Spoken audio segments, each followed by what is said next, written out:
کاش دہلیز محمد پہ بچھونا ہوتا، کتنا بے مثل میرا جاگنا سونا ہوتا۔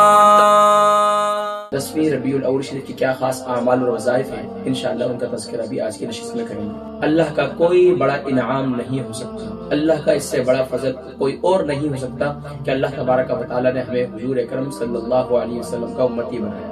بسم اللہ الرحمن الرحیم، اللہم صلی علی سیدنا محمد وعلی آل سیدنا محمد وبارک وسلم وصلی علیہ۔ الحمدللہ رب العالمین والصلاة والسلام علی رسولہ محمد وعلی آلہ واصحابہ اجمعین۔ محترم و محتشم ناظرین و سامعین، السلام علیکم ورحمۃ اللہ وبرکاتہ ومغفرتہ۔ محترم ناظرین کرام، الحمدللہ ثم الحمدللہ، ماہ ربیع الاول شریف کی بابرکت ساعتیں ہمیں نصیب ہوئیں اور الحمدللہ نصیب ہو رہی ہیں، اور اس میں خوب ذوق و شوق کے ساتھ ہم عبادتیں کر رہے ہیں۔ اللہ تبارک و تعالی من جملہ تمام کی عبادتوں کو، ریاضتوں کو اور دعاؤں کو اپنی بارگاہ میں مستجاب فرمائے، اور ہم سب کو مرنے سے پہلے حضور اکرم صلی اللہ علیہ وسلم کی سچی محبت کے ساتھ کامل اتباع کی بھی توفیق نصیب فرمائے۔ ناظرین کرام، حضور اکرم صلی اللہ علیہ وآلہ وسلم کے 3 حقوق ہیں۔ اگر ایمان والا یہ نہیں جانتا تو یہ سمجھ لیجئے کہ ایمان والا ایمان بھری زندگی تو گزار رہا ہے لیکن ایمان کی روحانیت سے محروم ہے۔ ناظرین کرام، آج 10ویں ربیع الاول شریف ہے، اور 10ویں ربیع الاول شریف کی کیا خاص اعمال اور وظائف ہیں، انشاءاللہ ان کا تذکرہ بھی آج کی نشست میں کریں گے۔ لیکن پہلے پیارے کریم آقا علیہ السلام کے 3 حقوق جن کی ادائیگی دور حاضر کے اندر بتقاضۂ بشریت اور بتقاضۂ ایمان ہر ایمان والے کے لیے ضروری ہے، اور پیارے کریم آقا علیہ السلام سے بڑھ کر اللہ کا کوئی بڑا انعام نہیں ہو سکتا، اللہ کا اس سے بڑا فضل کوئی اور نہیں ہو سکتا کہ اللہ تبارک و تعالی نے ہمیں حضور اکرم صلی اللہ علیہ وسلم کا امتی بنایا۔ تو پہلی بات یاد رکھیے کہ حضور اکرم صلی اللہ علیہ وآلہ وسلم جب اللہ تبارک و تعالی کا سب سے بڑا انعام ہے اور سب سے بڑا فضل کہ ہمیں حضور اکرم صلی اللہ علیہ وسلم کو امتی بنایا ہے، تو ہمیں اس بات کی ضرورت ہے کہ ہم ان 3 باتوں پر اللہ کا شکر ادا کریں اور ان 3 کاموں پر توجہ دیں۔ پہلی بات، آقا علیہ السلام کی محبت جو ہے وہ اعلیٰ درجے کی ہو، زبانی کلامی نہ ہو، بلکہ جب بھی نبی کریم صلی اللہ علیہ وآلہ وسلم کا نام نامی اسم گرامی آئے تو صلی اللہ علیہ وآلہ وسلم بھی کہیں، اور اس کے ساتھ ساتھ روزمرہ کی زندگی میں حتی الامکان کوشش رہنی چاہیے کہ آقا علیہ السلام کی تعلیمات کو فالو کیا جائے۔ میں نے پہلے بھی ذکر کیا، کھانے کا طریقہ، پینے کا طریقہ، بیٹھنے کا طریقہ، اٹھنے کا طریقہ، یہ سارے معمولات کوشش کرنی چاہیے کہ تعلیمات نبوی پر عمل کرنا چاہیے۔ تو دوسری چیز فرمایا کہ عقیدت جو ہے وہ اعلیٰ درجے کی، اپنی آنکھوں سے دیکھ کر کسی بات کے لیے یقین کرنے کی ضرورت نہیں ہے، بلکہ اپنے اعمال پر بھی یقین نہیں کرنا چاہیے، بلکہ حضور اکرم صلی اللہ علیہ وآلہ وسلم کے فرمودات اور ارشادات پر یقین رکھنا چاہیے،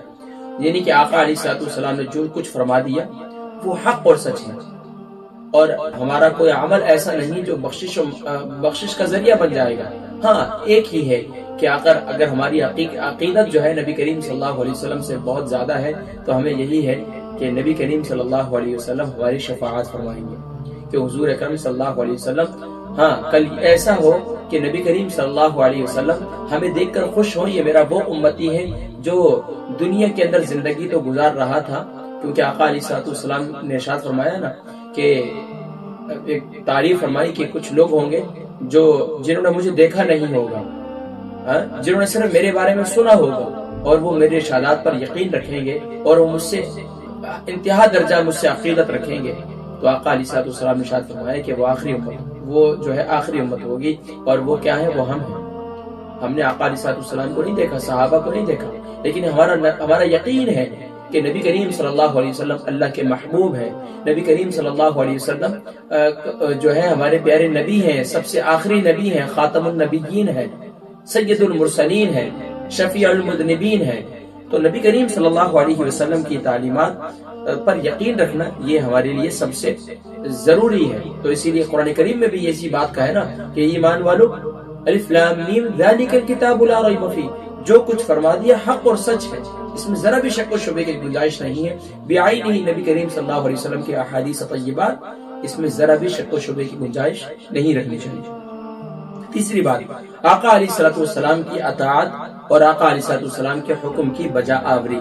حضور اکرم صلی اللہ علیہ وسلم کے طریقہ زندگی اختیار کرنا، یہ تین حق ہیں۔ اگر ان تینوں حقوق کو ادا کیا تو اللہ تبارک و تعالی کے ہاں ایک خاص مقام و مرتبہ ملتا ہے۔ اگر ادا نہ کیا تو یقیناً اللہ تبارک و تعالی، یاد رکھتے ہیں، آپ جانتے ہیں کہ اگر دعا سے پہلے شروع میں اور آخر میں درود شریف نہ پڑھا جائے تو دعا بھی قبولیت کا حق،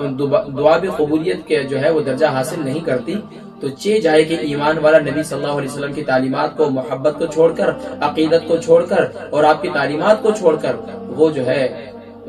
کسی اور صرف اور صرف وہ یہ کہے کہ اللہ وحدہ لا شریک ہے، بس میں اسی پر ایمان لاتا ہوں، اور جو ہے باقی نہ جانے وہ ایمان کے جو رہزن کئی طرح کے گھوم رہے ہیں، تو وہ پھر آپ کو اس طرح بھی الجھائے رکھیں گے۔ تو فرمایا کہ نبی کریم صلی اللہ علیہ وسلم کی ساتھ یہ تمہیں اگر یہ تین حقوق تم ادا کرتے رہو تو تمہیں دنیا میں بھی اللہ تبارک و تعالی بڑی عزت نصیب فرمائیں گے اور آخرت میں بھی۔ اور صحابہ رضوان اللہ تعالی علیہ مجمعین کی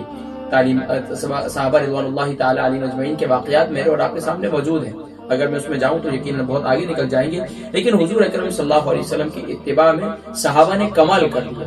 یعنی کہ اگر جس راستے سے بھی ایک مقام پر نبی کریم صلی اللہ علیہ وسلم رکے اور وہاں تھوڑا سا جو ہے آقا علیہ السلام نے ایک درخت کے نیچے سہارا لیا، ایک درخت کے نیچے سائے میں کھڑے ہوئے، تو سیدنا عمر رضی اللہ تعالیٰ عنہ سفر میں وہاں رکے اور اس درخت کے نیچے سائے میں، کیونکہ میرے محبوب کا طریقہ یہی تھا۔ تو اسی طریقے سے صحابہ رضوان اللہ تعالی علیہ مجمعین کی جو زندگی تھی وہ ہمارے لیے مشعل راہ ہے۔ تو اس لیے صحابہ کرام رضوان اللہ تعالی علیہ مجمعین کی زندگی کو فالو کریں اور دیکھیں نبی کریم صلی اللہ علیہ وسلم سے کس طرح عشق و محبت رکھتے تھے، کس طرح عقیدت رکھتے تھے، کس طرح آقا علیہ السلام کی تعلیمات پر عمل کرتے تھے۔ اللہ تبارک و تعالی مجھ گنہگار سیاہکار کو بھی کہنے اور سننے سے زیادہ عمل کرنے کی توفیق نصیب فرمائے۔ ناظرین کرام، 10ویں ربیع الاول شریف کے کیا خاص اعمال اور وظائف ہیں، ان کا تذکرہ آج کی نشست میں کریں گے۔ ناظرین کرام، 10ویں ربیع الاول شریف کا خاص عمل یہ ہے کہ خاص طور پر وہ لوگ جن کو غصہ بہت آتا ہے، جن کے مزاج کے اندر ایسا ہے کہ وہ اپنے مزاج پر کنٹرول کرنے کی کوشش کرتے ہیں، بعد میں غصے کے بعد ان کو احساس ہوتا ہے کہ یار نہیں، میں نے برا کیا ہے تو مجھے ایسا نہیں کرنا چاہیے تھا، تو اس کے لیے یہ جو عمل میں بتلانے جا رہا ہوں یہ بہت ہی پیارا عمل ہے۔ سورہ انبیاء کی آیت نمبر 69 ہے، سورہ انبیاء آیت نمبر 69۔ بسم اللہ الرحمن الرحیم۔ یا نار کونی بردا وسلاما علی ابراہیم۔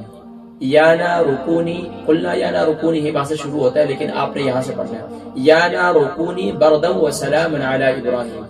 سبحان اللہ۔ اسی طریقے سے یہ غصہ اور ضد، خاص طور پر وہ بچے مائیں جن کے بچے بہت زیادہ ضدی ہیں، بہت زیادہ جو ہے غصے میں آ جاتے ہیں، ان کو خاص طور پر یہ عمل پانی پر دم کر کے اول آخر درود شریف کے ساتھ انہیں 41 ٹائم صبح کے ٹائم، 41 ٹائم جو ہے شام کو پڑھ کر پانی پر دم کر کے ان کو پلائیں، انشاءاللہ اللہ تبارک و تعالی غصے کی عادت، ضد کی عادت بچوں کی چھوٹ جائے گی۔ اسی طرح کسی کی بیوی ضدی ہے، کسی کے شوہر ضدی ہیں، کسی کے بھائی ضدی ہیں، یہ سارے معاملات ہیں، تو ان پر یہ آیہ مبارکہ پڑھیں۔ ایک اور جو ہے وہ سبحان اللہ، ایک جو ہے میں آپ کو ایک عمل بتا رہا ہوں، یہ خاص طور پر یہ سمجھے ایک 40 دن تک بلا ناغہ آپ نے یہ عمل کرنا ہے،